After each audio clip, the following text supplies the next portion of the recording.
afternoon, everybody. Hello. My name is Rosemarie Ferrante. I am a lawyer and I've been practicing law for over 25 years. I focus my practice solely on non-adversarial divorce. Today, I am going to be joined by the Connecticut Council for Non-Adversarial Divorce's president, as well as several of our members. We are going to be talking about the collaborative divorce process today. So without further ado, I'm going to introduce everybody. Jennifer Luise Champagne is a mental health professional who works with parents at various stages of the separation and divorce process. Her work with them over the past 30 years focuses on creating a positive, child-focused environment in two homes. She works with parents through mediation and collaborative divorce, as well as through co-parenting coaching. Currently, she is the president of the Connecticut Council for Non-Adversarial Divorce and an adjunct professor at Quinnipiac Law School. Hi, Jennifer. Hi, Rosemarie. Jill Bicks is next. She has been practicing law for over 30 years, having observed the enormous toll on families and children during an adversarial court process. Jill's mission is to change the way partners separate, divorce, and address the issues that arise after the divorce is over. Jill's practice has evolved from traditional litigation to embrace mediation and collaborative processes, which treat separation and divorce as a family transition rather than a war to be won. Hi, Jill. Hi, Rosemary. Next, we have Lisa Gresham. She is a certified divorce financial analyst and the founder of Equitable Divorce Solutions with over 30 years of financial and investment experience.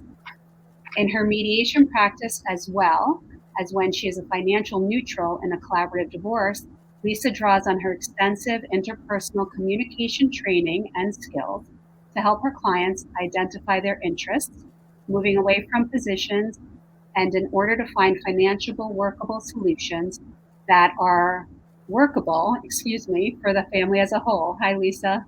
Hi, Rosemarie. And last but not least, Mark Soboslai. Mark is a mediator and collaborative lawyer in Westport, Connecticut. In addition to his law practice, he has taught law students about alternate dispute resolution for over 30 years.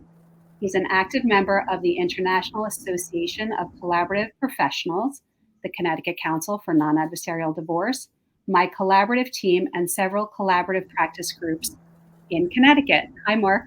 Hi, how are you? I'm good, thank you. So as you've heard, we're all members of the Connecticut Council for Non-Adversarial Divorce. Jennifer and I have been on the show before talking about non-adversarial divorce and our organization. Jennifer, could you just give a brief introduction and description about CCND? Sure, thank you, Rosemarie. We are a network of professionals that include lawyers, mental health professionals, and financial professionals. And our mission is to really focus on the two types of non-adversarial divorce, which is mediation and collaborative. As an organization, we bring our members together to ensure that they all have been trained in these processes so that the public can have a level of confidence that our professionals have gone through the training that they need. And we support trainings and offerings to not only our members, but to the public about the resources that non-adversarial divorce is about. Thank you. And CCND is participating in 2022's World Creativity and Innovation Weekend Day. The day is today, the week has been this past week, and CCND has been discussing the theme, which is collaboration. So, I wonder if Mark, actually, I'm going to mix it up a little bit. Mark, can you tell us a little bit about what the background of this day is and what it means in our collaborative divorce processes? Yeah, the wonderful things that are going on this entire week started on April 15th, which I didn't know before, but it's Leonardo da Vinci's birthday. And so the week began on the 15th, and events have been going on like this one that we're having today throughout the course of the week. There was a wonderful video that was just put out by several collaborative lawyers just yesterday that I've been watching, and I've been learning so much from the collaborative professionals. The idea of this World Creativity and Innovation Week started in Canada and it has really evolved into something quite special. The theme this year is collaboration. And so multiple collaborative groups have been participating, and there's the International Association of Collaborative Professionals, IACP, which has promoted a number of events. And so it's really so wonderful to be joining my colleagues to, in many ways, celebrate this week and this wonderful idea of collaboration. I could go on for a lot longer, Jennifer, but I think I'll Rosemarie, I think I'll hold off and let others like Jennifer and Jill and Lisa jump in, because I can get a little wordy. No, that's perfect. That was perfect background. So Jill, I'm going to ask you a question. So the non-adversarial divorce processes, there are two: mediation and the collaborative divorce process. So we're today focusing on the collaborative divorce process. Can you give a brief overview of what that means? You're muted.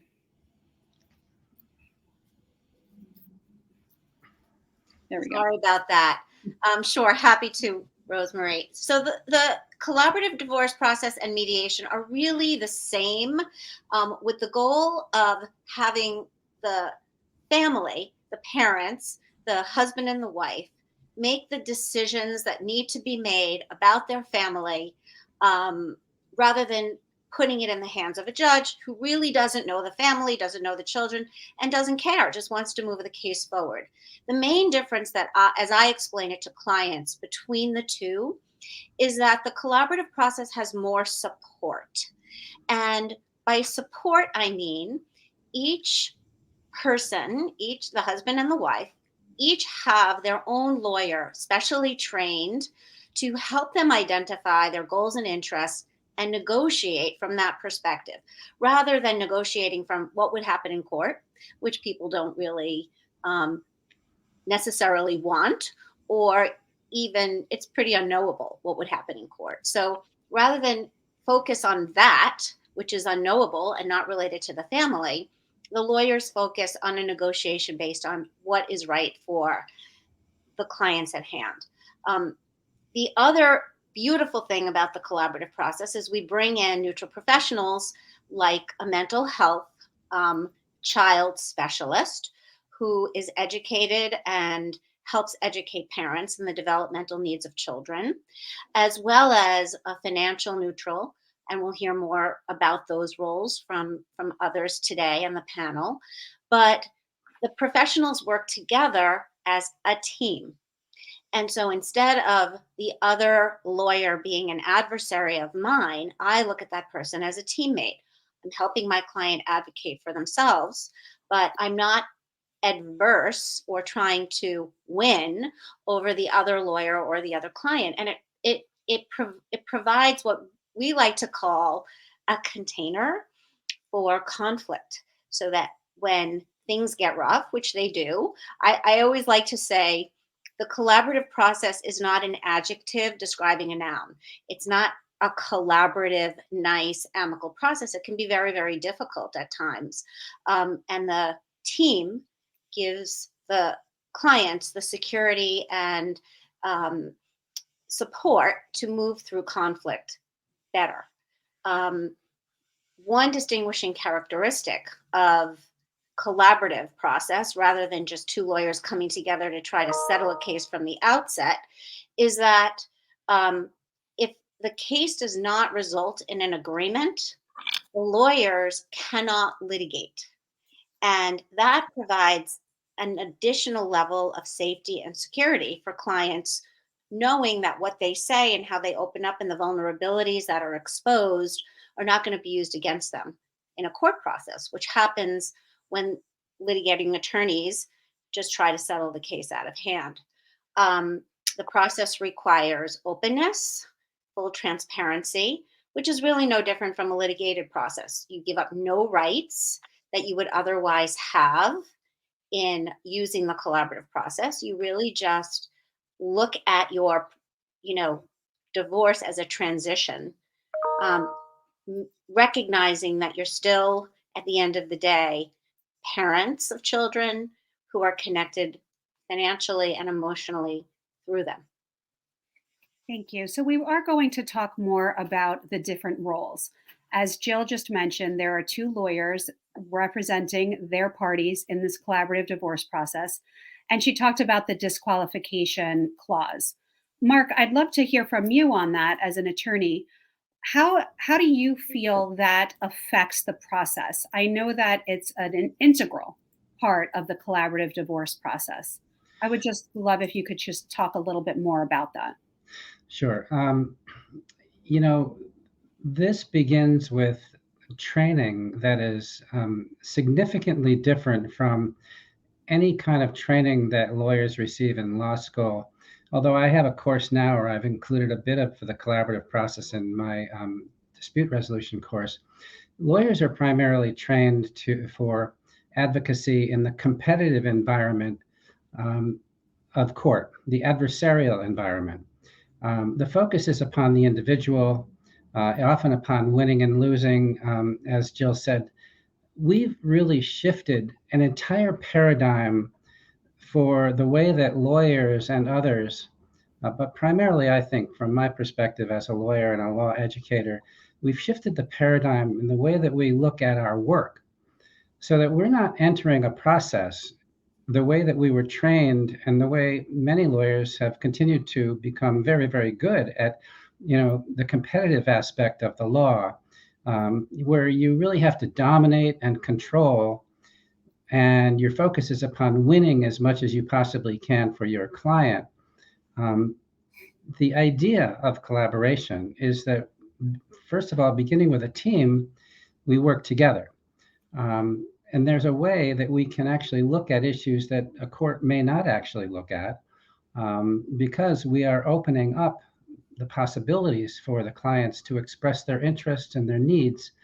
And frankly, when you have a client in a courtroom, the only way they can really speak is if they're on the witness stand under oath. It's so really, really limiting that it just doesn't work in family cases in particular.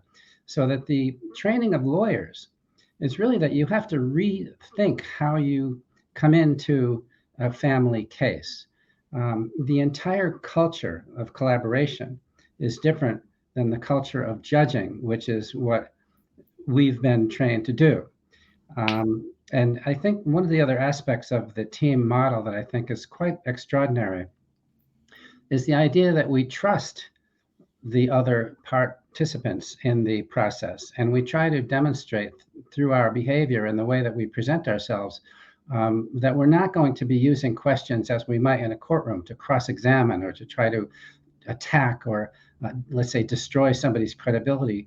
We are hoping to be genuinely curious, to open up within this safe container that Jill just described, to open up the opportunities for people to express what is important to them, and for us to address, once we find out what's important to them, ways that we can work on constructive resolutions that meet the needs of the entire family. And so, if you look at that compared to what you might see on television and what you might see in lawyer advertisements and so forth, it is a remarkably different process, completely different process. Thank you. And just to tie back to that disqualification clause, what that means is that the attorneys who are involved, if there is a breakdown in the collaborative process for any reason, they can't represent their clients in court. And it's a clause that a lot of people misunderstand, but the reasoning is that the participants have to buy in. We are all in here for the same purpose, for goal seeking. And the two things that you just mentioned, Mark, are just so imperative to the process: creativity, innovation, and then those other ideas that Jill had talked about, transparency. Before we really get into what does the financial neutral bring to the table and what does the mental health professional bring to the table, Jennifer, as our mental health professional here, I would love for you to just share in general why non-adversarial divorce processes help families. And I will just start by saying that the adversarial divorce process in the courtroom is not, as Mark said, what people see on court. You don't get to tell your whole story. In a collaborative process, you are heard, and you do have the ability to make creative solutions because you and your spouse know your family better than anyone else, and you're creating that blueprint for your post-divorce life. So, Jennifer, can you just kind of talk a little bit about how these processes are better suited for families transitioning through the divorce process and what the benefits are? Sure. Any non-adversarial divorce process that is chosen has a very holistic view of the family. The reality is that when parents divorce and they begin separating their lives into two homes, they do not cease being a family. And it just becomes this element of needing to restructure what that family looks like. And by entering this through a non-adversarial process, such as collaborative divorce, the parents have the ability to work on moving from the process to being divorced, which is their post-dissolution life. And that allows conversations that are going to be around what we like to call goals and interests. And when we talk about goals and interests, it's what is important to the parents regarding their children, their finances, their independent as beings, and their independent futures. But looking at that from what is that going to impact regarding all of the members of the family? When we think about things like a litigated divorce, there's really no focus on what this is going to look like after. The focus is getting to the end of the process. But the reality for these families is that it's a new journey that is going to begin once the divorce process is over.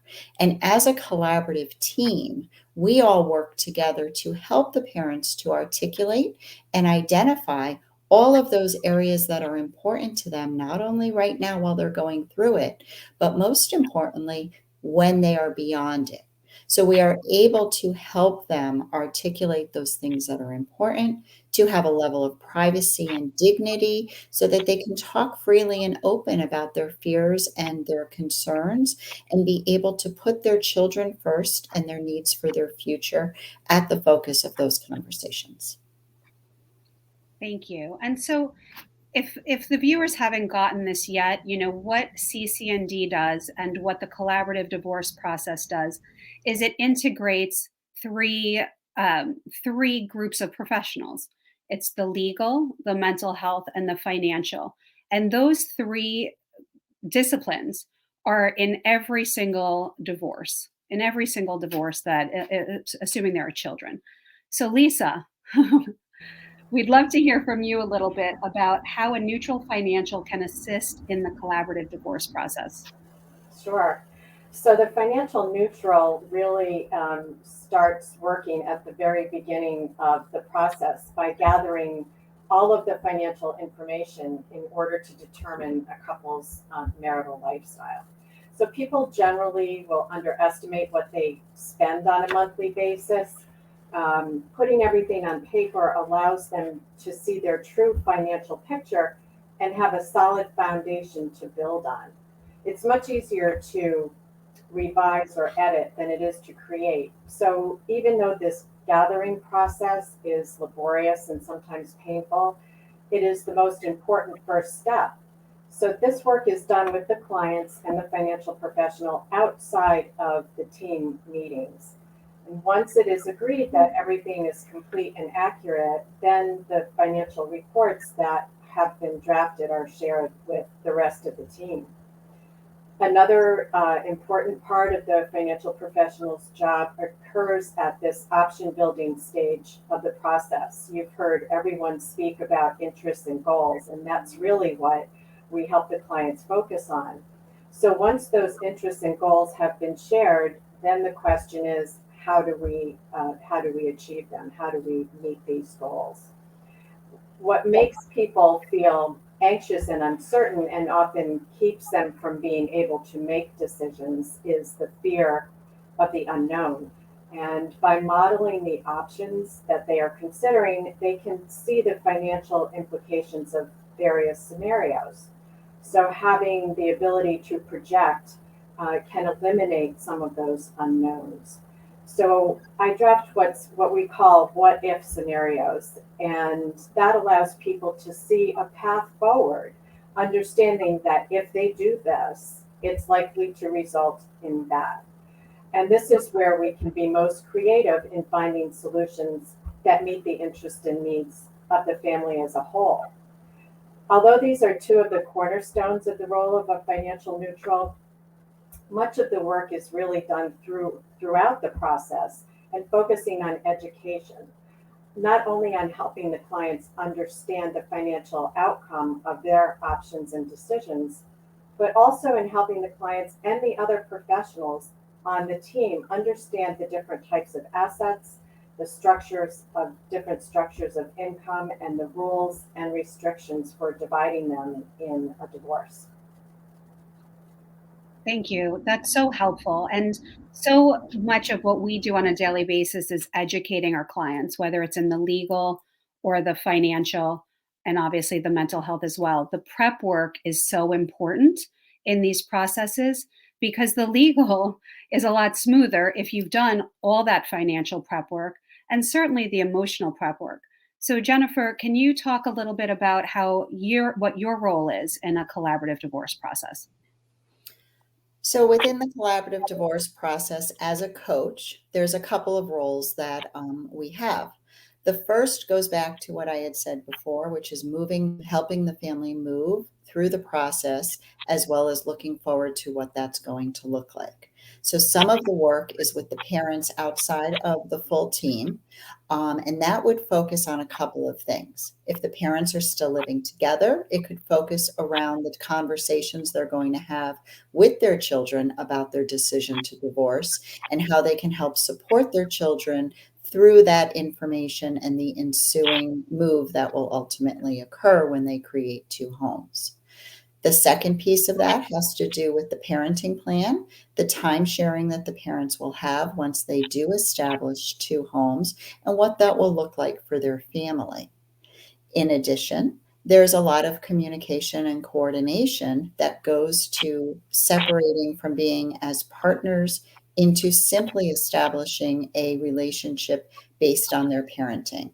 And so the coach role is to try and help give them some tools and some skills to make sure that they can communicate in a productive way. Now, as a member of the entire team, there's also the element of the team meetings when we are all together and we are applying the interests and the goals into what Lisa was referencing as the option building. So the coach is part of that team in the sense of helping to have communication go smoothly and help support not only the parents, but all of the team members in communicating in a way that's going to be productive for the parents. Thank you. So Jill, I'd like to bring it back to you for a minute. Now, the family in this process has had their meetings and their prep work. They've identified the financial issues, laid out options, had team meetings, worked with the coach through the process, managed their emotions. And now they're at a place where they're ready to put everything down on paper. Can you just describe the next steps from in the process? What happens next? Well, so that's the easy part. Mm-hmm. And most people think, getting the agreement is, the primary work, but it's all the work that comes before. And so for me as a lawyer, once the agreements are reached, I just have to write it up. And of course, there's back and forth, and each of the lawyers works on the agreement together to make sure it correctly captures what the clients have agreed to. The clients review it so that everybody is clear on what the terms are. And what I really enjoy about this process compared to when I was a litigator drafting a separation agreement, the whole team is supporting the writing of the document to make sure there are no holes. So when I work with Lisa, she looks it over to see did I write it correctly in terms of capturing all the assets and how did they how they're going to be divided. Lisa will do a very specific schedule that helps people at the very end do the work of separating everything. When I work with Jen does the outline of the parenting plan, and then Mark and I would put it into legalese. So the whole team is part of making sure that the document correctly reflects what the parents and the spouses have agreed to, and sets them up for a future post-divorce, as Jennifer says, without confusion and conflict about what the actual agreement is and what it says. So the teamwork continues even at that drafting point and beyond. Thank you. Well, we are almost out of time, and we didn't even touch on the creative and innovative things that we as professionals have seen and are able to help our families achieve. Does anyone have any last minute thoughts before Jennifer talks about what's coming up for CCND and the way that we assist families? Anything we missed? I'll just say, Rosemarie, that the whole point of the collaborative process is creativity and innovation. It's coming up with an outcome that's specific to a family and their children. And I like to say to clients who are considering this process, you don't care what John and Susan down the street did, because they're very different than you and they have very different values. So we have the range of options available to us that doesn't depend on what a court or a judge thinks or what your neighbors think or what your family thinks. It's what works for the two of you. Perfect. So thank you. Thank you all. If you're interested in reaching out to any of these professionals, you can see them on our website, gooddivorcect.com. Jennifer, if we have like a minute left, can you just tell us what's down the pike for CCND? Sure, I'll speak quickly, Rosemarie. On the week of September 12th, please continue to visit our website or send us an email. We are going to have a whole week devoted to divorcing with dignity and creativity and collaborative and mediation. So we are looking to have a few more of these types of events, as well as some webinars and speaking events. So a couple of things in the works for that week of September 12th. So again, please look at our website for more information about that. That will be coming probably in a couple of months. Excellent. Well, thank you all for joining me today. It was wonderful speaking with you all about the collaborative divorce process. Have a good afternoon. Thank you. Thanks for Rosemarie. having us. Thanks for hosting it.